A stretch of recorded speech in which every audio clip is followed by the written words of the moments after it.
বাপি বাবু sir Benaras মানে কি বলুন তো? বিষ্ণুনাথের মন্দির। আর তার সাথে কচুরি সবজি, তারপরে মালাইও, তারপরে লস্যি, প্যাড়া। এখানে আমার মেজো মামা সেই কত বছর আগে আমাকে লাল প্যাড়া খাইয়েছিল। তারপরে তো একটা অ্যাক্সিডেন্ট। কি হলো? আমার মেজো মামার বিয়ে হয়ে গেল। সবাই খুব প্যাড়াপিড়ি করে।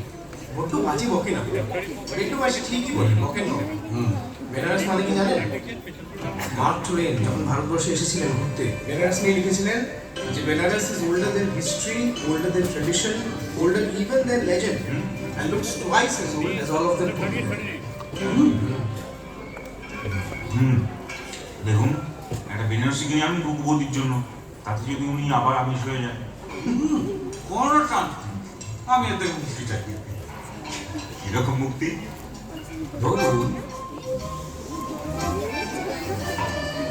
সকালবেলা উঠে ডাবল ডিমের পোচ, তারপর দুপুরবেলা লাল লাল করে মাটন, আর তার সাথে হচ্ছে ভাত, আর সন্ধ্যেবেলা মাংসের চপ, আর রাত্রিবেলা চিকেন।